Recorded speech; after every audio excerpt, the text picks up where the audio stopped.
નમસ્કાર મિત્રો, સ્વાગત છે તમારું અમારી આ યુટ્યુબ ચેનલમાં। મિત્રો, જેમ કે આપણે બધા જાણીએ છીએ કે અઠવાડિયામાં 7 દિવસો હોય છે અને દરેક દિવસ કોઈના કોઈ ગ્રહ સાથે જોડાયેલો જ હોય છે।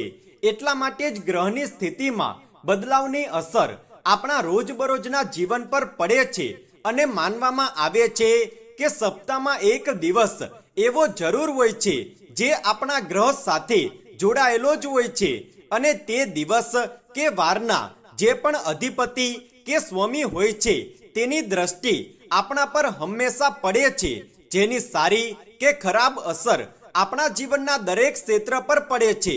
આપણા જન્મના સમયે આપણી કુંડળીમાં તે ગ્રહની સ્થિતિ અનુસાર જ આપણો વ્યવહાર, વ્યક્તિત્વ, સફળતા અને અસફળતા વગેરે મહત્વપૂર્ણ ઘટનાઓ નિર્ભર કરે છે। આપણા જ્યોતિષ શાસ્ત્રમાં ગ્રહ અને નક્ષત્રોથી જોડાયેલી દરેક સમસ્યાનું સમાધાન બતાવવામાં આવ્યું છે।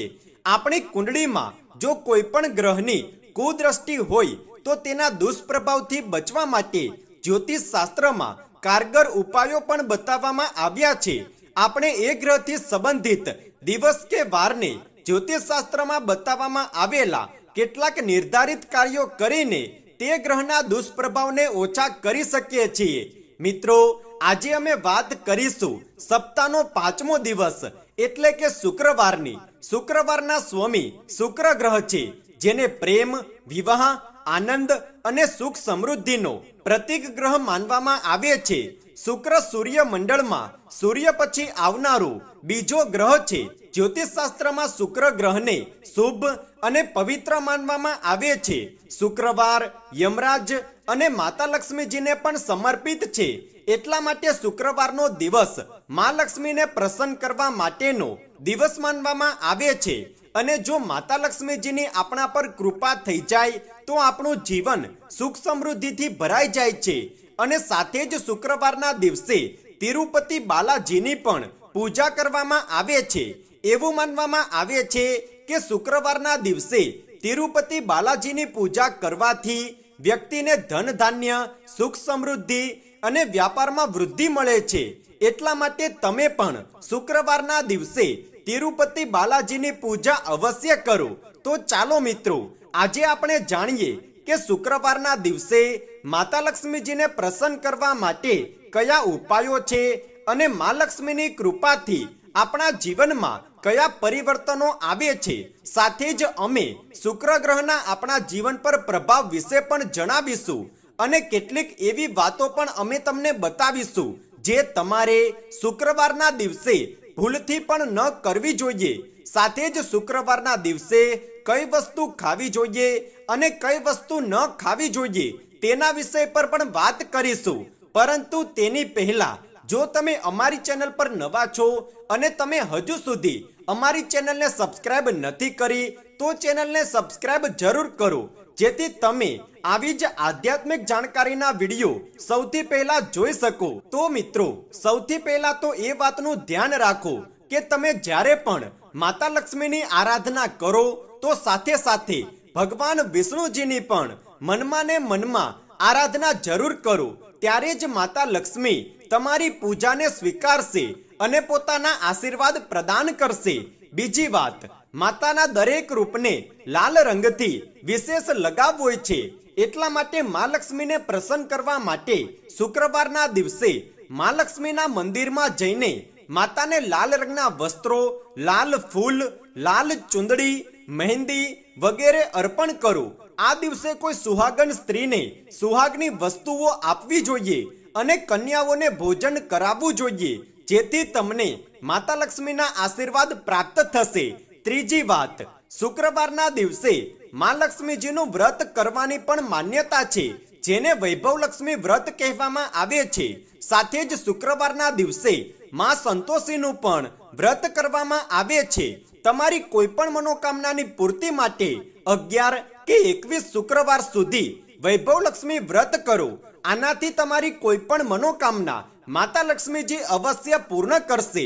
આ વ્રતમાં દિવસમાં યથાશક્તિ ઉપવાસ કરીને સાંજે માતા લક્ષ્મીજીની વિધિ વિધાન સાથે પૂજા કરવામાં આવે છે અને કથા વાંચવામાં આવે છે અને માતાને મીઠી વસ્તુઓનો પ્રસાદ ચડાવવામાં આવે છે. માં લક્ષ્મીનું વૈભવ લક્ષ્મી વ્રત ખૂબ જ પ્રભાવશાળી હોય છે. જો તમે સાચા મનથી અને પૂરા વિધિ વિધાનથી વૈભવ લક્ષ્મી વ્રત કરો છો તો તમારી મનોકામના અવશ્ય પૂર્ણ થાય છે અને ઘર ધન ધાન્ય તેમજ સુખ સમૃદ્ધિથી ભરાઈ જાય છે. ચોથી વાત, શુક્રવારના દિવસે ક્યારેય પણ કોઈ મહિલા સાથે અપશબ્દોમાં વાત ન કરવી જોઈએ. ક્યારેય પણ કોઈ સાથે ખરાબ વર્તન ન કરવું જોઈએ અને ઘરમાં વાદ વિવાદ કે લડાઈ ઝઘડાઓ ન કરવા જોઈએ. શુક્રવારના દિવસે ભૂલથી પણ માતા અને કન્યાઓનું અપમાન ન કરો, નહીં તો માતા લક્ષ્મીજી તમારા પર નારાજ થઈ શકે છે. અને જો તમારી કુંડળીમાં શુક્ર ગ્રહની સ્થિતિ કમજોર હોય કે પછી શુક્ર ગ્રહની દશા ખરાબ હોય તો વૈવાહિક જીવનમાં તણાવ, લડાઈ ઝઘડા, વાદ વિવાદ અને મતભેદની સાથે ભૌતિક સુવિધાઓમાં પણ કમી આવે છે. એટલા માટે તમારે તમારી કુંડળીમાં શુક્ર ગ્રહની સ્થિતિ મજબૂત કરવી આવશ્યક છે. તમે દરેક શુક્રવારે કોઈ જરૂરતમંદને અનાજની સાથે મુખ્ય રૂપથી ગોળનું દાન કરો અને સ્વયં પણ પાણીની સાથે ગોળ ખાઓ. સફેદ વસ્તુઓનું દાન કરવું પણ શુભ માનવામાં આવ્યું છે. શુક્ર ગ્રહનું રત્ન હીરો છે, એટલે પારિવારિક જીવનમાં કોઈ પણ પ્રકારના તણાવથી બચવા માટે જ્યોતિષશાસ્ત્ર અનુસાર હીરો અવશ્ય ધારણ કરો. શુક્રવારના દિવસે ઉધાર લેવું કે ઉધાર આપવું અનુચિત છે. આવું કરવાથી મનુષ્યને ધનની તંગીનો સામનો કરવો પડી શકે છે. જો તમે શુક્રવારના દિવસે માંસ મદિરાનું સેવન કરશો તો ઘરમાંથી માતા લક્ષ્મી ચાલ્યા જશે અને જીવનમાં દરિદ્રતા આવશે. શુક્રવારના દિવસે ખાંડનું દાન કરવું પણ અશુભ માનવામાં આવે છે, કારણ કે ખાંડનો સંબંધ શુક્રદેવથી છે.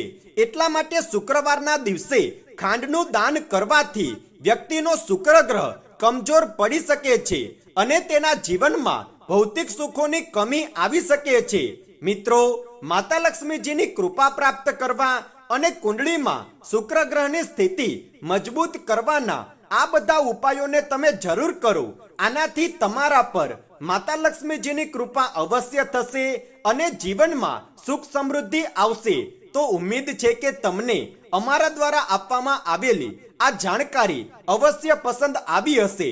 જો આ વિડીયો તમને પસંદ આવ્યો હોય તો વિડીયોને લાઈક કરો, કમેન્ટમાં જય માં લક્ષ્મી અવશ્ય લખો અને જો તમે અમારી ચેનલ પર નવા છો તો ચેનલને સબસ્ક્રાઇબ કરવાનું ના ભૂલતા.